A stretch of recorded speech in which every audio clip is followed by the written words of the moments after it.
জবান দিয়ে বলে লা ইলাহা ইল্লাল্লাহু মুহাম্মাদুর রাসূলুল্লাহ সাল্লাল্লাহু আলাইহি ওয়াসাল্লাম যদি এই কালেমাটা পড়ে সাথে সাথে রাসূলুল্লাহ সাল্লাল্লাহু আলাইহি ওয়াসাল্লাম বলেছেন সে তোমার ভাই হয়ে গেছে। চিল্লায় বলেন কি হয়ে গেছে? না আমরা বলবো যে না আফ্রিকান মানুষ, কালো মানুষ, সে আমার ভাই হলো কেন? আল্লাহ পাক বলেন তোমাদেরকে একজন পুরুষ একজন নারী থেকে তৈরি করেছি, এরপরে আমি বিভিন্ন দলে কালো দলা বিভিন্ন রঙের মানুষ বানিয়েছি, কিন্তু আমার ভাইয়েরা এই সৃষ্টি হলো আল্লাহ তাআলার।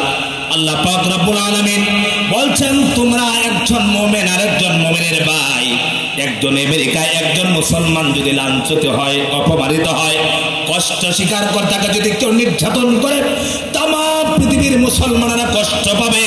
তাম পৃথিবীর মুসলমানেরা ঐক্যবদ্ধ হইয়া এই মুসলমানের পক্ষ নিয়ে তাদের বিরুদ্ধে সংগ্রাম করবে, লড়াই করবে।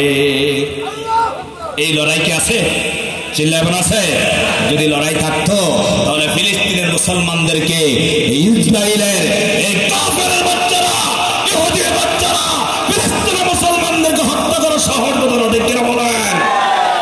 আজ আমরা দেখতে পাচ্ছি এক নম্বর কাপুরুষের তালিকায় যারা আছে তাদের মধ্যে আমি বলবো 57টি মুসলমানের রাষ্ট্র প্রধানের হলে এক নম্বর কাপুরুষের দরজা ঠিক কিনা বলেন?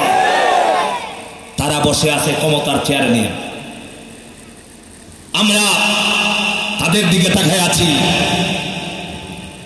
আজকে শুধু ফিলিস্তিন নয়, আমরা যেভাবে চলছি একজনের পিছনে আরেকজন লাগছি। এই লাগার কারণে কি ক্ষতি হবে জানেন? আগুন আস্তে আস্তে করে আফগানিস্তান, ইরাক, ফিলিস্তিন সহ সেই দেশগুলোকে পুড়িয়ে ছাড়িয়ে আস্তে আস্তে আমাদের ঘরের পাশে আগুন এসেছে। কথা বলে না কেন? কোথায় এসেছে? কোথায় এসেছে? ভারতে। প্রতিদিন দেখেন, আমরা তো ভারতের বিরুদ্ধে কথা বলি না, কারণ বিগত সময়ে ভারতের সাথে আমাদের সম্পর্ক ছিল স্বামী স্ত্রী, ঠিক এখন কিসের সম্পর্ক ছিল? স্বামী স্ত্রীর সম্পর্ক।